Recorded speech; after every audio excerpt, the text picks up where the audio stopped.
welcome back to another video, guys. Today we're going to be talking about 3-wood. We're going to be talking about the hardest clubs in the bag to hit, such as 3-wood and hybrids. I want to apologize for the lack of videos recently, guys. As you can see, the weather's been really poor, but today we got finally a decent day to get outside and set up and hit some balls into the net and maybe talk about how to hit the 3-wood. We got a couple suggestions from subscribers asking for this video, so hopefully, guys, I can help you out. I want to say thank you so much for watching the previous videos on the driver swing and the left-handed golf swing. I really appreciate the support, guys. If you haven't already, get on leftbehindgolfcompany.com and check out the new merch that just dropped. But let's get into this one.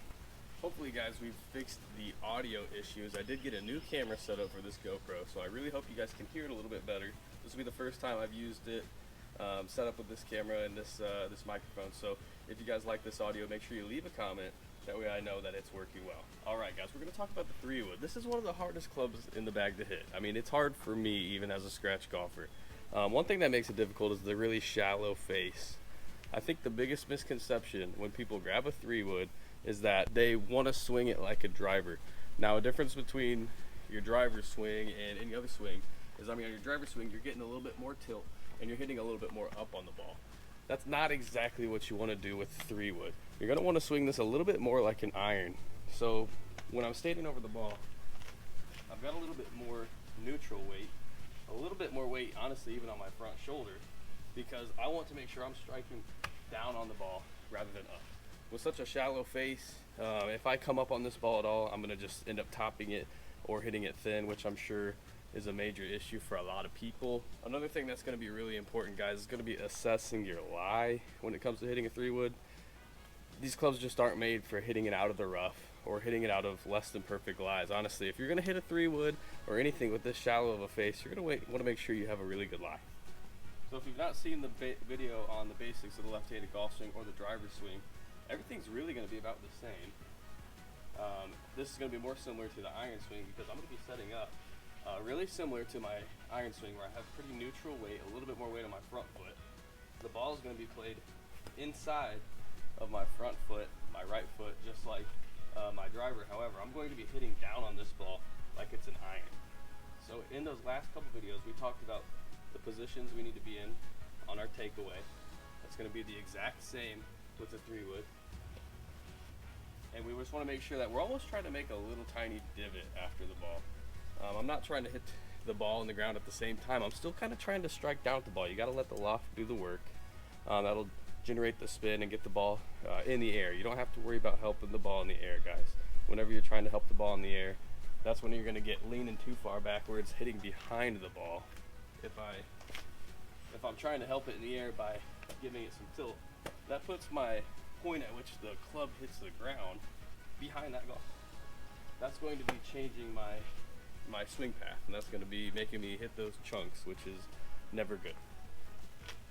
Also, if I'm getting too far up on it, that's going to lead me to hit on top of the ball and strike it on the upswing, which isn't what you want to do with a 3-wood off the deck. Here's what that would look like. If I get too far on my back foot, I'm going to be hitting up on it and topping the ball like that. So we're going to want to keep that weight on our front foot. So I'm going to strike one here and then we'll talk about it.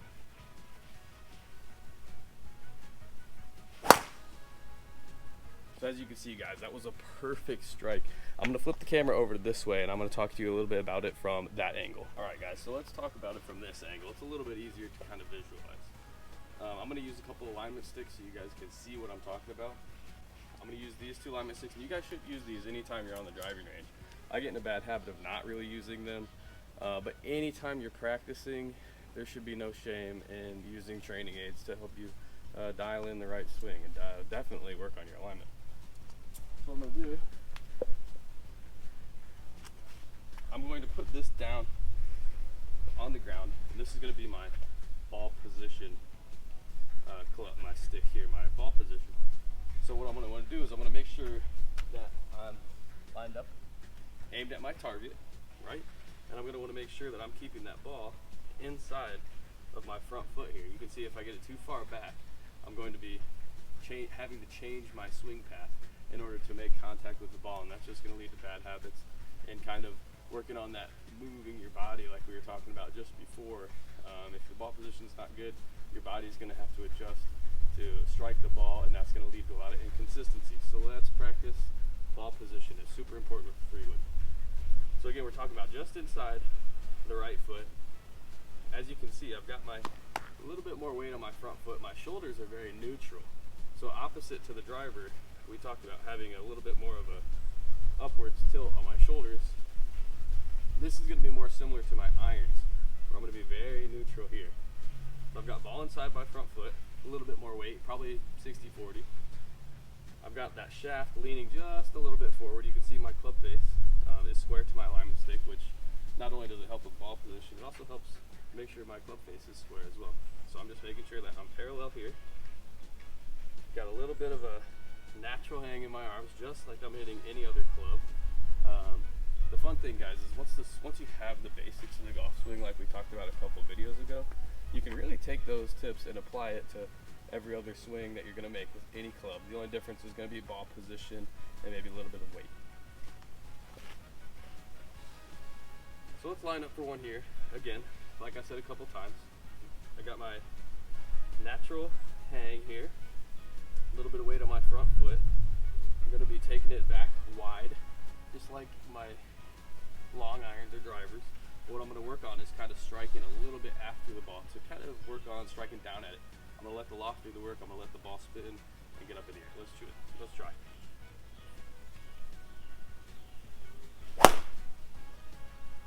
That was perfect.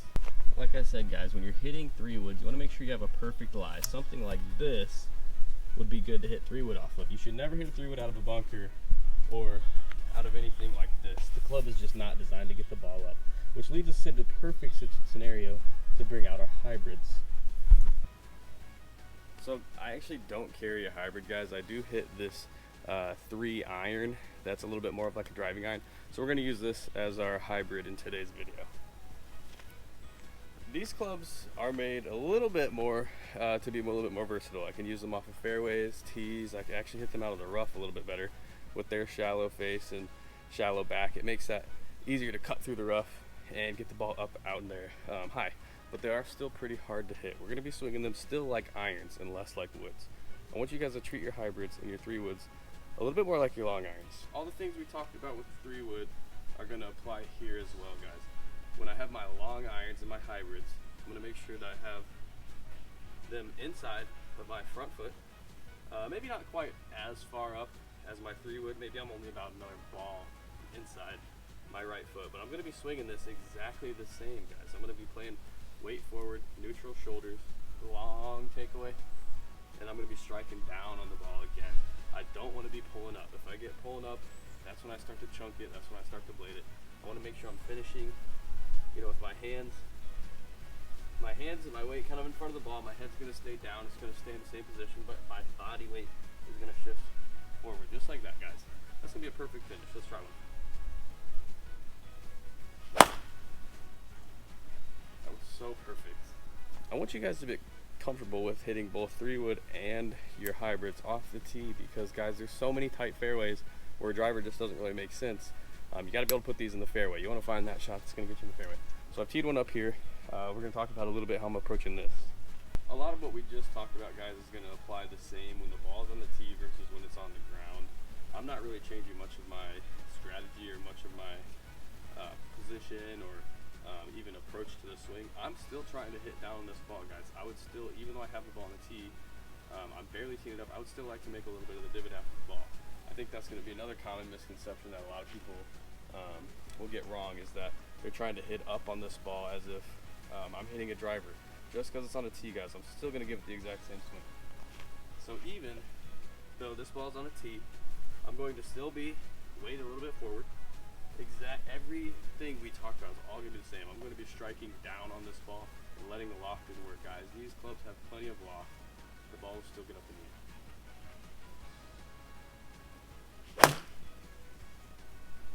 Exactly like that. I want to say thanks so much, you guys, for watching. I really appreciate you guys' comments. I love hearing from you. I love hearing what you guys have to say about these tips. I'm not a professional. I'm not a teaching professional. However, I'm just a lefty, and I play the game pretty good. I mean, around scratch. So if I have anything useful for you, I'm going to try and give it to you guys as best I can. I want to say thanks so much. Leave some comments. Make sure you watch our vlogs. Our goal for 2025 is to hopefully double our subscriber count and get to 10,000. But thanks again, guys. Make sure you leave us a comment and let us know what you want to see next.